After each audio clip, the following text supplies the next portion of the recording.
আপনি যদি শ্রীনগর থেকে লে যেতে চান তাহলে হঠাৎই চোখের সামনে দেখবেন এক ভিন গ্রহের মতো দৃশ্য।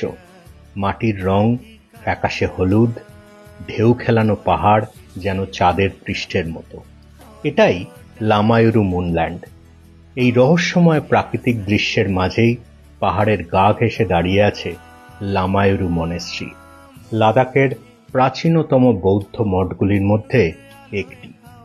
উপর থেকে নিচের মুনল্যান্ডের দৃশ্য আরও অপার্থিব লাগে। রিনচেন জ্যাংপোর উদ্যোগে ১৬০০ খ্রিস্টাব্দে এই মনেস্ট্রি সম্পূর্ণরূপে তৈরি হয়েছিল।